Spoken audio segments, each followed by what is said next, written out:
Hey everybody, Matthew Allen, Executive Games Editor for Fandom, powered by Wikia. I am here with the one, the only Senior Games Editor, Henry Gilbert. Hi. Now that all of the major VR platforms are out and available to the public, we wanted to discuss which platform is right for you, the consumer. So let's kick it off with the new kid on the block, PlayStation VR, which just launched. Hank, tell me a little bit about PSVR. So PSVR is this really good middle of the road type of thing. It's not the priciest, it's not the cheapest. And plus it just hit the market with a big drive on software. Like Sony is really behind it, at least at the start, of getting exclusive software on the machine that you can't really get anywhere else. Yeah, the big advantages I see of PSVR, as you mentioned, it's on existing hardware, basically. It's on the PS4, which is out already. It also utilizes the PlayStation Eye camera, which is out if you already have one of those, and the PlayStation Move controllers. That's kind of the biggest issue with it, I'd say, is that you can see that $400 price. You might be thinking, oh, this seems really affordable, but you probably don't own a PS camera and two PS Move wands.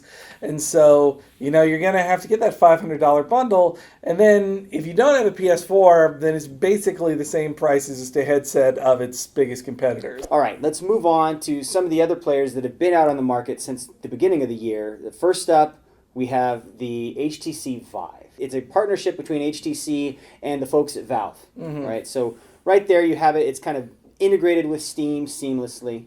What else is kind of special or worth noting about the HTC Vive? Well, it is probably the best one on PC, I'd say right now. Like you said, that partnership with Steam really opens it up to a lot of software. Though it wasn't the first on the market like its main competition, it's getting pretty much all of the games that were released on that one. And also, the promise of that partnership with Valve is really something. Like Valve owns Steam. Like Valve doesn't make too many games themselves these days, but as the owner of Steam, they make sure that platform is compatible with it. And if you're really ready to spend a lot of money, then the promise of room scale, the room scale feature on the Vive is really something else. Let's take a step back. Let's break down. So the advantages of the HTC Vive, you mentioned it, the room scale feature, and basically what room scale is you put the headset on and you can walk around in, I want to say it's a 15 by 15 grid of space where you can actually interact with your environment in VR. No other VR platform does that to this point. The Vive also comes with its own Move type controllers where it can sense hand movements. That's something that the Oculus Rift does not do out of the box without the touch controllers, which are still to come.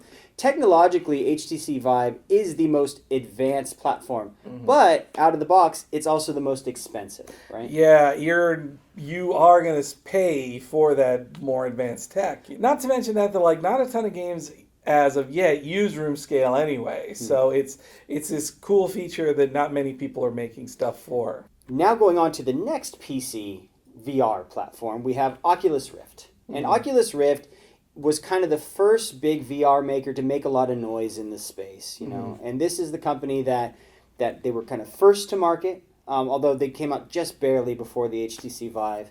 Currently, it's just the headset with a controller, which for now is an Xbox controller.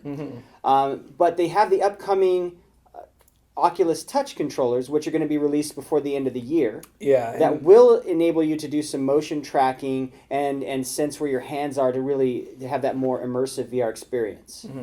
Yeah, those touch controllers really are close to what the Vive offers, but that also kind of counters what Oculus has over the Vive at the start, which is price. Like the headset by itself is $600, the standard, but those touch controllers, those are $200. So you're basically ending up the same. It wipes out the difference, right? And you still don't get access to the room scale VR. And so now kind of the fourth, almost the dark horse entry in this comparison is mobile VR, right? And so that's things like the Samsung Gear, or recently Google just announced a brand new VR platform that would run on mobile devices. And that pretty much is you taking a mobile device and strapping it to your face with some kind of custom VR headset. Yeah, we've seen the cheapest versions that are just, a cardboard box you fold over your face. But, it has benefits of, it's cheap. Things like the Gear VR are in the $60 to $100 range, and they're also wireless. Like you're not tethered, and so Right. you're a lot more free.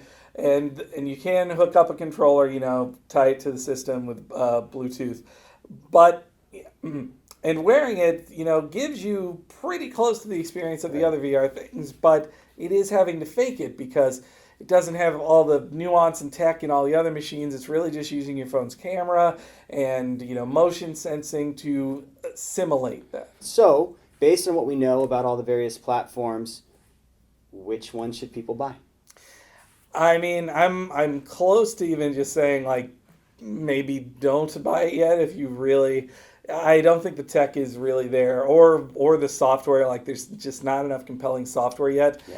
But if you're really into it, or you like want to dive into the fad, you can get a taste with the Gear VR. But if you're more into it, and especially if you're a console gamer, you own a PlayStation 4 console, even if it's just like your media machine, then I would say go with the PSVR just because it is a good middle ground of not too expensive but not cheap. You get pretty much all the features you're going to get on the Vive and the Rift, and you're not having to upgrade your PC or get an expensive PC. You set up an entire room just for your PC and your VR. The Rift and the Vive, which I see as like two sides of the same coin pretty much. Like they're both just expensive PC dedicated things that you need to have a strong PC for, and they don't have like the biggest library yet. But for 2016 at least, it's not the most compelling thing unless you really, really are into VR. That's one important kind of warning I would give people is before you do decide to buy, try VR. It's one of those technologies that you don't know if you're going to be the person that gets sick from VR because it's not uncommon for people to get sick. You don't know how you're going to respond. This is something that is definitely caveat emptor, buyer beware, try before you buy. Yeah, I mean, you don't want to spend $800 on this holiday gift for yourself, and then come Christmas morning, you put on the headset, and then you're throwing up everywhere because you weren't ready for the kind of immersiveness of the machine. That's our recommendation. For more great VR coverage, check out Fandom, powered by Wikia.